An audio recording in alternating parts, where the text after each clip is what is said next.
प्रिय विद्यार्थियों, impact learning centre में सभी बच्चों का स्वागत है। आज हम लोग सीखेंगे ये वर्ब क्या होता है, वर्ब किसे कहते हैं। तो आपको बता दें, ये जो वर्ब है यह कुछ है नहीं, यह एक वर्ड है, यह एक शब्द है जिससे किसी काम का करना या होना पाया जाता है। अभी सेंटेंस में देखिए, सेंटेंस में कहा गया है मैं पढ़ता हूँ, तो इसमें जो काम करने वाला है वो तो मैं हूँ, बट काम हो रहा है पढ़ने का। तो ये जो पढ़ता हूँ शब्द है, इसकी अंग्रेजी होती है रीड।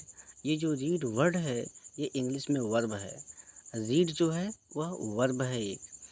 आपके सामने दूसरा सेंटेंस है, माता जी रामायण पढ़ती हैं। इस सेंटेंस में भी काम को करने वाली माता जी हैं, लेकिन काम हो रहा है पढ़ने का, इसलिए जो पढ़ती है शब्द है, पढ़ना, पढ़ना एक वर्ब है। इसकी अंग्रेजी होती है रीड। तो रीड इंग्लिश में वर्ब है। आपके सामने नेक्स्ट सेंटेंस है कि टुनटुन मुझे बुलाता है। इस सेंटेंस में जो काम हो रहा है वह बुलाता है, मतलब कि बुलाने का काम हो रहा है। तो ये जो कॉल शब्द है, कॉल, ये वर्ब है, क्योंकि किसी भी सेंटेंस में जो काम हो रहा है वही वर्ब होता है।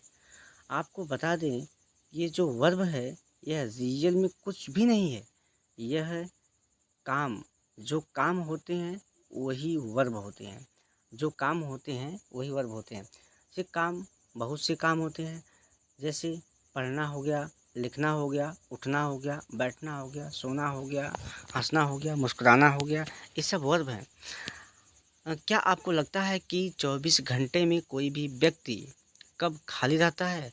तो बता दें, ग्रामर की भाषा में अगर हम देखें तो कोई भी व्यक्ति 24 घंटा में एक भी सेकंड खाली नहीं रहता है, एक भी सेकंड खाली नहीं रहता है, वह कुछ न कुछ करता रहता है।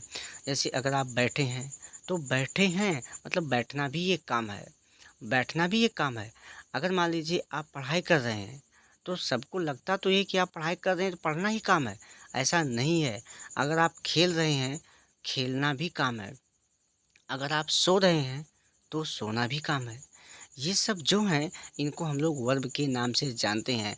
और किसी भी सेंटेंस में वर्ब यदि नहीं लिखा जाता है तो वह सेंटेंस नहीं बन पाता है। इसलिए किसी भी सेंटेंस में वर्ब का होना बहुत ज़रूरी है। चलिए अब आगे देखते हैं। दूसरा सेंटेंस आपका है कि दादाजी बाजार जाते हैं।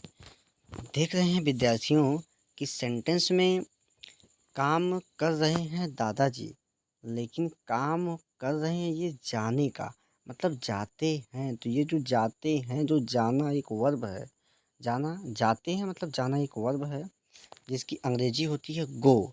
तो जब हम अंग्रेजी के सेंटेंसेस को बनाते हैं तो हमें इन्हीं वर्ब की आवश्यकता पड़ती है कि जाना की अंग्रेजी क्या होती है, पढ़ना की अंग्रेजी क्या होती है, सोना की अंग्रेजी क्या होती है, नाचना की अंग्रेजी क्या होती है, बोलना की अंग्रेजी क्या होती है। इन्हीं सब वर्ब की हमको आवश्यकता पड़ती है इंग्लिश में।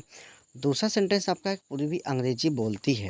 अब इस सेंटेंस में बोलने का काम तो पूर्वी कर रही है, लेकिन काम कर रही है, वो जो काम है उस काम का नाम है बोलने का। वो बोलने का काम कर रही है। तो यहाँ पे जो बोलती है, बोलना जो ये विद्यार्थियों वर्ब है। बोलती है मतलब बोलना एक वर्ब है, जिसकी अंग्रेजी होती है स्पीक। स्पीक का मतलब होता है बोलना। प्रिय विद्यार्थियों, अब आगे देखिए, अगला सेंटेंस है आपके सामने कि तुम उसे पीटते हो। इस सेंटेंस में देखिए, काम तो कर रहे हो तुम, लेकिन जो काम है वह पीटने का काम है। तुम उसे पीटते हो। तो ये जो पीटते हो शब्द है, पीटना एक वर्ब है, जिसकी अंग्रेजी होती है बीट। जब हम अंग्रेजी बनाएंगे टेंस, तो उसमें हमको पता करना पड़ेगा कि पीटना की अंग्रेजी क्या होती है। तो जो अंग्रेजी होती है उसी अंग्रेजी को लिखना पड़ता है। दूसरा सेंटेंस है कालू मुझे पीट रहा है। इस सेंटेंस में भी पीटना वर्ब है। नेक्स्ट सेंटेंस है मिनी खाना खाते। मिनी एक लड़की है जो खाने का काम कर रही है। यहाँ पे जो खाती शब्द है, खाती है, ये एक वर्ब है विद्यार्थियों, जिसकी अंग्रेजी होती है ईट। ईट मीन्स खाना, एक वर्ब है। जब हम किसी सेंटेंस को बनाएंगे तो खाती है मतलब खाना की अंग्रेजी वहाँ पे ईट लगाएंगे। किसी भी सेंटेंस को बनाएंगे तो वहाँ पे ईट लगाएंगे। और ईट विद्यार्थियों यहाँ पे वर्ब है। इसलिए आप हमेशा वर्ब को ध्यान में रख कर के सेंटेंसेस को बनाइएगा। मेरे प्रिय विद्यार्थियों आपको बता दें कि यह मेरा चैनल है इम्पैक्ट लर्निंग सेंटर। इस चैनल पर आपको अंग्रेजी की सभी चीज़ें सिखाई जाएंगी। जो चीज़ भी आपको समझ में नहीं आएगी उस चीज़ के लिए आप नीचे कमेंट ज़रूर करिएगा।